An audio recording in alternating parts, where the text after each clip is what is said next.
থেকে 2019 সালের জানুয়ারি মাসে ঢাকা ন্যাশনাল মেডিকেল কলেজে পড়তে আসেন হিন্দু ধর্মাবলম্বী অমৃতা দত্ত।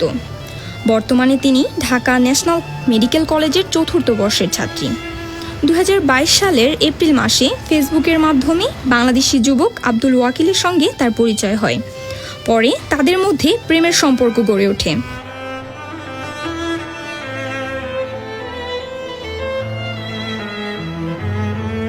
এক পর্যায়ে বিয়ের সিদ্ধান্ত নিলে বাংলাদেশি যুবক আব্দুল ওয়াকিল তাকে তার ধর্ম পরিবর্তন করায়। অমৃতা দত্ত থেকে তার নাম পরিবর্তন হয়ে মেহজাবিন চৌধুরীতে পরিণত হয়। আমি 2019 সালে ইন্ডিয়া থেকে বাংলাদেশে মেডিকেল পড়ার জন্য আমাদের ঢাকা ন্যাশনাল মেডিকেল কলেজে আসি। 2022 সালের এপ্রিলে ফেসবুকে আমার আব্দুল ওয়াকিলের সাথে পরিচয় হয়। পরিচয় হওয়ার পর থেকেই আমাদের মধ্যে একটা ভালো লাগার সৃষ্টি হয়, যার পরে সে আমাকে দেখা করার জন্য বলে।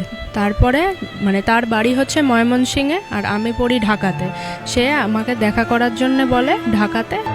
মুসলিম ধর্মে রূপান্তরিত হয়ে 17/9/2022 ইংরেজি তারিখে শরীয়ত মোতাবেক বিয়ে করেন দুজনেই। বিয়ে সম্পন্ন করার পরও আব্দুল ওয়াকিল তাকে তার পরিবারের কাছে না নিয়ে বিভিন্ন হোটেলে স্বামী স্ত্রীর পরিচয় দিয়ে রাত্রি যাপন করেন।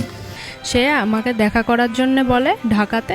তারপর সে সেখান থেকে আমাকে বিয়ের প্রতিশ্রুতি দিয়ে কক্সবাজার নিয়ে যায়। কক্সবাজারে যাওয়ার পরে মনে করেন সে আমাকে অস্বীকার করে। তারপরে আমার মোবাইল টাকা সব সে আমার থেকে হাতিয়ে নেয় ওখানে।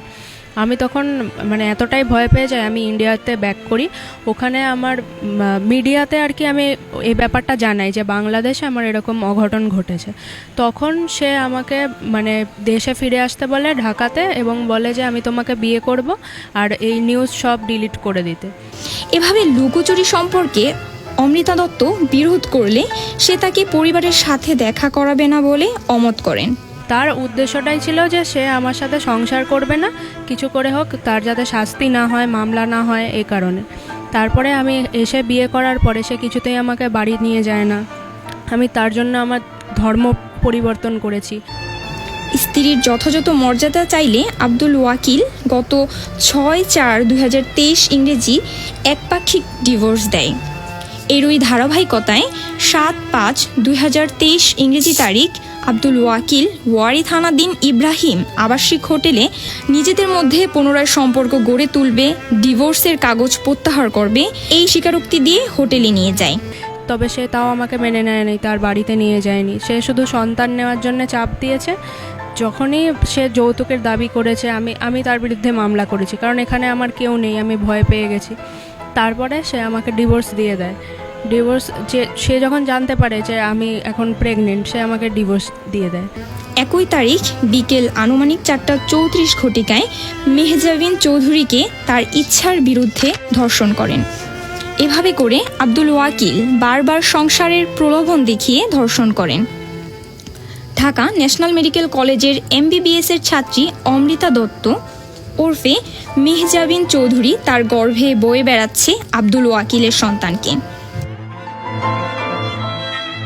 কিন্তু হিংস্রতাকেও হার মানিয়ে 5 মাসের অন্তঃসত্ত্বা মেহজাবিন চৌধুরীকে রাস্তায় ফেলে রেখেই চলে যান আব্দুল ওয়াকিল।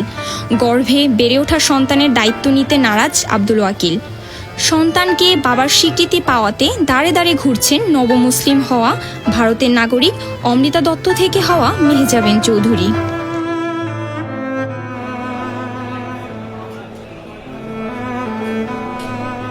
মামলাটা হয়েছে মে মাসের 23 তারিখে। আজকে প্রথম ডেট গেল 5 তারিখে। মামলাটা আছে তদন্তাধীন। তদন্ত রিপোর্ট আসতে একটু সময় লাগবে। তদন্ত রিপোর্ট আসা পর্যন্ত তারা হয়তো জামিন পেয়েছে। তো আমরা বিজ্ঞ আদালতের নিয়ম ন্যায় বিচারের জন্য এসেছি, আশা করি ন্যায় বিচার পাবো। দেখেন, আমাদের আজকের এই ভিকটিম, তার যে স্যাক্রিফাইসের কথা যদি আমরা বলি, শি স্যাক্রিফাইসড হার এভরিথিং।